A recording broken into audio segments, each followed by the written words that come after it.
Hello students, इस video के अंदर हम करेंगे जो हमारा टॉपिक है chemical properties of carbon compounds. Carbon compounds की केमिकल प्रॉपर्टीज के बारे में क्या क्या प्रॉपर्टी शो करते हैं कार्बन कंपाउंड्स।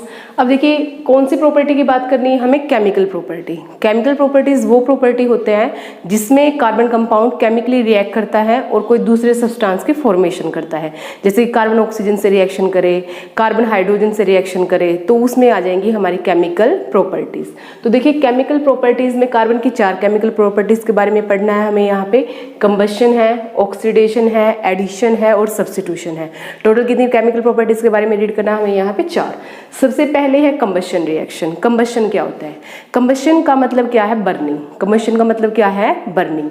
जब भी कोई सब्सटेंस बर्न करता है एयर के प्रेजेंस में, और एयर में से किस कंपोनेंट से रिएक्शन करता है वो? जब वो बर्न करता है ऑक्सीजन से। जब वो ऑक्सीजन से रिएक्शन करता है, हीट और लाइट निकलती है, उस प्रोसेस को हम क्या बोलते हैं? कंबशन। क्या बोला जाता है उस प्रोसेस को? कंबशन। तो कार्बन देखिए हमारे पास जो कार्बन कंपाउंड्स है, कार्बन की रिएक्शन करवाई हमने ऑक्सीजन से। ऑक्सीजन कहाँ से ली है कार्बन कंपाउंड ने? एयर से। तो बनेगा क्या हमारे पास? Carbon dioxide, heat and light.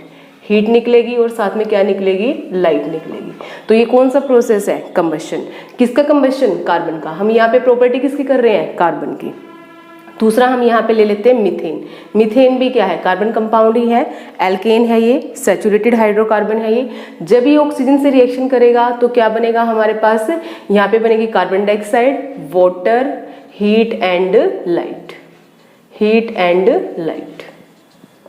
तो देखिए कौन प्रोडक्ट्स क्या बन रहे हैं हमारे यहाँ पे? Heat and light. हीट और लाइट तो हमारे जब किसी सब्सटेंस का कंबशन होगा वो बनेगा ही बनेगा। उसके बाद हम दूसरा ले लेते हैं, जैसे कि हमारे पास है इथेनॉल। इथेनॉल भी क्या है? कार्बन कंपाउंड ही है, ये अल्कोहल है। ये मतलब एक तरह से मैं यहाँ पे बोल रही हूँ alcohol is a fuel, methane is a fuel, carbon is a fuel. और जब फ्यूल को ऑक्सीजन की बर्न में प्रेजेंस से बर्न किया जाता है तो बनता क्या है हमारे पास यहाँ पे? एक तो बनेगा यहाँ पे हमारी कार्बन डाइऑक्साइड बनेगी, वाटर बनेगा, हीट निकलेगी, लाइट निकलेगी। Heat and light. बैलेंस कर लेंगे आप इस रिएक्शन को। तो देखिए क्या है हमारे पास कंबशन रिएक्शन में क्या होता है? जब कोई भी substance, combustible substance like fuel, उसको बर्न किया जाए ऑक्सीजन की प्रेजेंस में, तो हमारे पास ये सब सब्सटेंस की फॉर्मेशन हो, हीट एंड लाइट की फॉर्मेशन हो, तो उसको हम क्या बोलते हैं? Combustion reaction. अब आपने जो कंबशन रिएक्शन देखी होंगी उसमें आपको फ्लेम नजर आती होगी। फ्लेम, कई सब्सटेंस ऐसे हैं जो फ्लेम की फॉर्म में जलते हैं और कई कंबस्टिबल सब्सटेंस ऐसे हैं जो फ्लेम की फॉर्मेशन नहीं करते। जैसे कि आपने घर पे एलपीजी गैस देखी है, ब्लू कलर की फ्लेम आती है उसके अंदर, ठीक है। दिया जलाया होगा आपने केरोसिन ऑयल डाल के या मस्टर्ड ऑयल डाल के, आपने उसकी फ्लेम का कलर ऑब्जर्व किया कभी? कैसा होता है? येलो कलर फ्लेम, ठीक है। तो जो हमारी फ्लेम है, कलर जो फ्लेम का कलर है वो 2 तरह का होता है। एक तो होता है येलो और एक होता है ब्लू। येलो और ब्लू, ब्लू फ्लेम। अब ये येलो कलर क्यों बनता है फ्लेम का जब कोई सब्सटेंस जलता है, और ब्लू कलर क्यों बनता है? इसके पीछे क्या रीज़न है, ठीक है। तो पहले तो हमने यहाँ पे बात की कि कुछ जो सब्सटेंस ऐसे हैं जो फ्लेम की फॉर्म में जलते हैं, लाइक कैंडल की आपने फ्लेम लो देखी होगी ना, जैसे कैंडल जलती है तो लो बनती है उसकी। ये क्या है? एक फ्लेम है। लेकिन कभी आपने कोल को जलते हुए देखा है? कोल में क्या होगा? कोल के अंदर शाइनिंग नजर आती है हमें। तो कोल ऐसा कंबस्टिबल सब्सटेंस है जो विदाउट फ्लेम के जलता है, विदाउट फ्लेम। जिसमें भी हमें फ्लेम नजर आती है तो इसका मतलब क्या है कि यहाँ पे हमारे फ्यूल्स के कौन घूम रहे हैं? वेपर्स। फ्यूल के वेपर्स बर्न हो रहे हैं यहाँ पे। हम बोल सकते हैं कि जो वैक्स है, वैक्स के क्या है यहाँ पे? वेपर्स हैं। वैक्स के वेपर्स बर्न हो रहे हैं तभी हमें फ्लेम नजर आ रही है। लेकिन कोल के अंदर वेपर्स नहीं बनते, फ्यूल के वेपर्स नहीं बनेंगे तो क्या हमें इसके अंदर फ्यूल नजर आए, जो फ्लेम है वो नजर आएगी? नहीं नजर आएगी, ठीक है। जैसे लकड़ी को जलाते हो तो स्टार्टिंग में आपको फ्लेम नजर आती है, बाद में आपको फ्लेम नजर नहीं आती। फ्लेम स्टार्टिंग में क्यों नजर आती है? क्योंकि जितने वेपर्स बनते हैं स्टार्टिंग में वो सारे जल जाएंगे, ठीक है। उसके बाद जो आपके फ्यूल बचा है उसमें फ्लेम आपको नजर नहीं आएगी। तो फ्लेम बनने का रीजन क्या है कि जो भी आपका फ्यूल है उसके यहाँ पे वेपर्स बने हुए हैं और वो वेपर्स यहाँ पे बर्न हो रहे हैं। तो हमें यहाँ पे बात करनी है फ्लेम के कलर की। फ्लेम के कौन कौन सा कलर हमें नजर आता है यहाँ पे? ब्लू और येलो। ब्लू कलर कब नजर आता है? देखिए आपने किए हैं, 2 तरह के हाइड्रोकार्बन्स होते हैं। एक तो होते हैं आपके सैचुरेटेड हाइड्रोकार्बन्स और एक होते हैं आपके अनसैचुरेटेड हाइड्रोकार्बन्स। सैचुरेटेड हाइड्रोकार्बन्स वो हाइड्रोकार्बन्स है जिसमें कार्बन कार्बन के बीच में कैसा बॉन्ड है, सिंगल बॉन्ड है। अनसैचुरेटेड हाइड्रोकार्बन्स वो हाइड्रोकार्बन्स है जिसमें कार्बन कार्बन के बीच में डबल बॉन्ड भी हो सकता है और ट्रिपल बॉन्ड भी हो सकता है। इनको सैचुरेटेड बोलते हैं, इनको अनसैचुरेटेड बोलते हैं। ये सैचुरेटेड में भी कौन सा हाइड्रोकार्बन है, एल्केन, क्योंकि कार्बन कार्बन के बीच में सिंगल बॉन्ड को क्या यूज किया जाता है, एन। ठीक है, कार्बन कार्बन के बीच में डबल बॉन्ड हो या ट्रिपल बॉन्ड हो, उनके लिए हम यूज करते हैं एल्कीन, और कार्बन कार्बन ट्रिपल बॉन्ड के लिए हम यूज करते हैं एल्काइन। ठीक है, ये एल्केन है, एल्कीन है, एल्काइन है, सारे के सारे एल्केन्स क्या है, सैचुरेटेड हाइड्रोकार्बन्स। अब हमें बात करनी है कि ब्लू फ्लेम कहाँ पे नजर आएगी। यहाँ पे देखिए, अगर मैं यहाँ पे हाइड्रोजन कंप्लीट करूँ एल्केन के, जो कि ईथेन है, तो यहाँ पे हमारे पास क्या है, C2H6। कितने हाइड्रोजन्स होंगे हमारे पास, यहाँ पे 6 हाइड्रोजन्स। मतलब टोटल हमारे पास 8 एटम्स हैं, उसमें से 2 हमारे पास कार्बन के हैं और 6 हमारे पास हाइड्रोजन के हैं। अगर मैं यहाँ पे बात करूँ एल्कीन की, तो एल्कीन में क्या होगा, C2H4, 2 कार्बन के एटम हैं और 4 हमारे पास किसके हैं, हाइड्रोजन के हैं। तो यहाँ पे हमारे कार्बन की अमाउंट क्या है, ज़्यादा है इसके कंपेरिजन में। ठीक है, उसके बाद में एल्काइन की बात करूँ तो एल्काइन में क्या होगा, C2H2। इसमें तो है ही क्या, 2 कार्बन है और 2 हाइड्रोजन है, मतलब 50% कार्बन और 50% हाइड्रोजन है।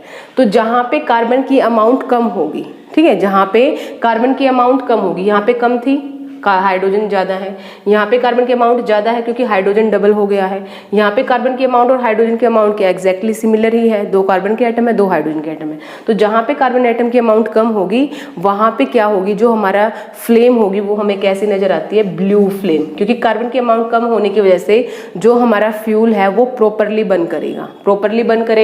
तो यहाँ पे कलर का फ्लेम कैसा आ जाएगा, यहाँ पे हमारा फ्लेम का कलर कैसा आएगा, यहाँ पे ब्लू। और यहाँ पे जो फ्लेम का कलर है वो कैसा आ जाएगा, प्रॉपरली बर्निंग नहीं होगी कार्बन की, कुछ एक हमारा अनबर्न्ड कार्बन पार्टिकल्स बचेंगे, जिसकी वजह से फ्लेम का कलर कैसा नजर आएगा, हमें येलो। आप जैसे देखते हो ना, जब कैंडल जलती है तो उसकी जो फ्लेम है उसके ऊपर ब्लैक ब्लैक कलर की जो हमारी सूट की फॉर्मेशन होती है, ब्लैक कलर का जो हमारा धुआं निकलता है या ब्लैक कलर की जो सूट फॉर्मेशन होती है, वो एक्चुअल में क्या है, हमारा बगैर जला हुआ कार्बन। उसको क्या बोलते हैं, अनबर्न्ड कार्बन पार्टिकल, क्योंकि कार्बन क्या है, यहाँ पे ज्यादा है, यहाँ पे कार्बन क्या है, कम है। तो जिसमें कार्बन कम है उसकी फ्लेम कैसी होगी, ब्लू फ्लेम। तो ब्लू फ्लेम होगी आपकी सैचुरेटेड हाइड्रोकार्बन्स की, जितने भी आपके एल्केन्स हैं उनकी फ्लेम कैसी होगी, ब्लू फ्लेम। अब देखिए, आपसे क्वेश्चन है मेरा, अगर आपको कोई फ्यूल यूज करना है तो आपके लिए बेटर सैचुरेटेड होगा या अनसैचुरेटेड होगा, क्लीन फ्लेम किसके अंदर आएगी, ब्लू फ्लेम किसके अंदर आएगी, आपके इसके अंदर आएगी। तो ये होगा आपका सैचुरेटेड और आपका क्लीन फ्यूल। ठीक है, तो यहाँ पे हमने कंप्लीट कर लिया हमारा कंबस्शन के बारे में। ये सारी हमारी कंबस्शन की रिएक्शन है और इसके बारे में भी आपके एनसीईआरटी बुक में गिवन है, फ्लेम के बारे में, विदाउट फ्लेम, या फिर फ्लेम का कलर क्या है, किस फ्यूल के अंदर फ्लेम का कलर ब्लू आता है, सैचुरेटेड या अनसैचुरेटेड। तो ये भी आपका जो कंसेप्ट है यहाँ पे क्लियर हो गया होगा। अभी हमें जो नेक्स्ट रिएक्शन करनी है वो है हमारी ऑक्सीडेशन रिएक्शन। ऑक्सीडेशन रिएक्शन क्या होती है, तो ऑक्सीडेशन का मतलब क्या है, कुछ ऑक्सीजन से रिलेटेड है, एडिशन ऑफ ऑक्सीजन। किस पे एडिशन होगी ऑक्सीजन, हम बात ही किसकी कर रहे हैं यहाँ पे, कार्बन कंपाउंड्स की। तो कार्बन कंपाउंड पे ही ऑक्सीजन ऐड होगी हमारी। तो देखिए कौन सा कार्बन कंपाउंड है जो हम यहाँ पे लेके चल रहे हैं। जैसे कि मेरे पास यहाँ पे है इथेनॉल, C2H5OH। इसको हम क्या लिख सकते हैं, C2H5OH। ये लिख लीजिए, यही लिख लीजिए, बात तो वही है। नाम क्या है इस कंपाउंड का, हमारे पास इथेनॉल। इथेनॉल का हमें क्या करना है, ऑक्सीडेशन करना, क्योंकि रिएक्शन ही क्या है, ऑक्सीडेशन। ऑक्सीडेशन में क्या होता है, एडिशन ऑफ ऑक्सीजन। किसकी एडिशन, ऑक्सीजन की, या फिर रिमूवल ऑफ हाइड्रोजन। आपका जो फर्स्ट चैप्टर है जो रिडॉक्स रिएक्शन है, वहाँ पे आपने किया था रिडॉक्स रिएक्शन, और ऑक्सीडेशन और रिडक्शन भी किया था आपने वहाँ पे।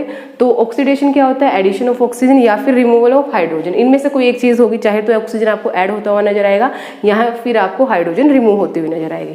तो देखिए हमने इथेनॉल लिया है, इथेनॉल का हमें क्या करवाना है, ऑक्सीडेशन करवाना है। किसके प्रेजेंस में होगा ऑक्सीडेशन, ऑक्सीडाइजिंग एजेंट के प्रेजेंस में। कौन सा ऑक्सीडाइजिंग, इसको क्या नाम है, KMnO4। क्या है ये, KMnO4। इसको हम क्या बोलते हैं, पोटाशियम परमैंगनेट। क्या नाम है इसका, पोटाशियम परमैंगनेट। ये भी कैसे यूज करना है, एल्केलाइन। एल्केलाइन का मतलब क्या है, इसको और अल्कली को, बेस को आपस में रिएक्शन करवाना है। और साथ में रिएक्शन कब होगी, जब ये क्या करेंगे, हीट किया जाएगा इसको। पोटाशियम परमैंगनेट को हीट करना है अल्कली डाल के, तो उससे क्या होगा, हमारे पास ऑक्सीजन निकलेगा। ठीक है, वो ऑक्सीजन हमारे यहाँ पे क्या होगा, ऐड होगा, क्योंकि हमें किसका एडिशन करना है, ऑक्सीजन का एडिशन। तो ऑक्सीजन आएगा कहाँ से, ऑक्सीडाइजिंग एजेंट से। है क्या ये, ऑक्सीडाइजिंग एजेंट। चाहे तो आप ये यूज कर सकते हो, और क्या यूज कर सकते हो आप, K2Cr2O7, इसको हम बोलते हैं पोटेशियम डाइक्रोमेट। और इसको आपको कैसा यूज करना है, एसिडिफाइड, मतलब आपको जब इसको यूज करेंगे आप पोटेशियम डाइक्रोमेट को, तो आपको इसके अंदर क्या मिक्स करना है, एसिड मिक्स करना है, और साथ में आपको क्या करना है, इस मिक्सचर को हीट करना है। जब आप पोटेशियम डाइक्रोमेट को एसिड डाल के हीट करोगे तो आपके पास क्या निकलेगी, ऑक्सीजन निकलेगी, और वो ऑक्सीजन किससे रिएक्शन करेगी, अल्कोहल से रिएक्शन करेगी। प्रोडक्ट क्या बनेगा आपके पास, प्रोडक्ट देखिए क्या है, इथेनोइक एसिड। इथेनॉल लिया हमने, यहाँ से क्या किया हमने, हाइड्रोजन हटाए हैं, और यहाँ पे क्या ऐड किया हमने, यहाँ पे देखिए एक ही ऑक्सीजन था आपका, और यहाँ पे ऑक्सीजन कितने आ गए आपके पास, 2 ऑक्सीजन आ गए हैं। तो एडिशन ऑफ ऑक्सीजन हुई है, अपने आप से ऑक्सीजन ऐड नहीं होगी, चाहे तो आपको ये लेना पड़ेगा ऑक्सीडाइजिंग एजेंट, या फिर आपको ये ऑक्सीडाइजिंग एजेंट यूज करना पड़ेगा, तब जाके आपकी ऑक्सीडेशन रिएक्शन प्रोसीड करेंगी। और आपके जो अल्कोहल है, ठीक है, अगर अल्कोहल को यहाँ पे क्या करवाया जाता है, अगर इसको प्रॉपरली ऑक्सीजन दे दी जाए, जैसे कि हमने ऊपर किया था ना, अल्कोहल को अगर प्रॉपरली ऑक्सीजन मिल जाए तो वो क्या बनाएगा, कार्बन डाइऑक्साइड, वाटर, हीट और लाइट। लेकिन यहाँ पे उसको प्रॉपर ऑक्सीजन बर्निंग के लिए नहीं अवेलेबल करवाई जाती, ऑक्सीजन की कमी रखी जाती है यहाँ पे, इसलिए जो यहाँ पे ऑक्सीडाइजिंग एजेंट है वो बदल दिया गया है। यहाँ पे ऑक्सीडाइजिंग एजेंट कौन था, ऑक्सीजन, ठीक है, और यहाँ पे ऑक्सीडाइजिंग एजेंट क्या आपके, पोटेशियम डाइक्रोमेट और पोटेशियम परमैंगनेट। ये इसको प्रॉपरली ऑक्सीजन प्रोवाइड नहीं करेंगे अल्कोहल को, जिसकी वजह से जो यहाँ पे प्रोडक्ट था हमारा क्या बनेगा, अल्कोहल से एसिड। कौन सा एसिड, डिपेंड करेगा आपने कौन सा अल्कोहल लिया है, इथेनॉल लिया तो इथेनोइक एसिड, मिथेनॉल लोगे तो आप मिथेनोइक एसिड।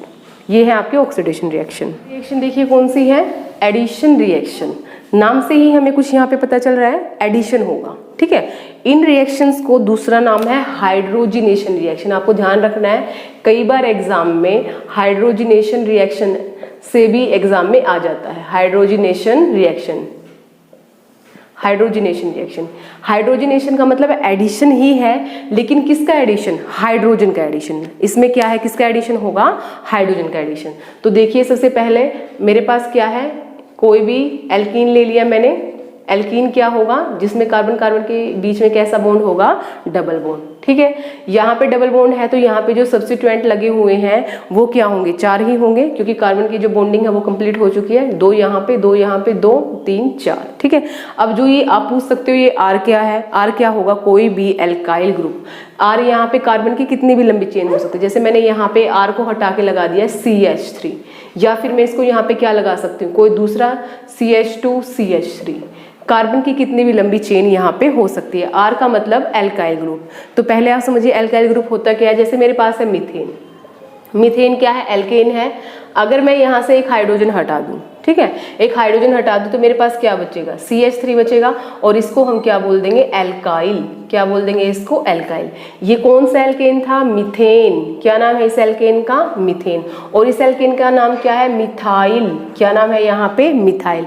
तो मीथेन का अगर एक हाइड्रोजन रिमूव कर दिया जाए तो उसी को हम क्या बोलते हैं, मिथाइल। जैसे कि मैंने यहाँ पे R को हटा के मैंने यहाँ पे लगा दिया CH3 ग्रुप। मैंने CH4 नहीं लगाया ना, मैंने क्या लगाया, CH3 लगाया है।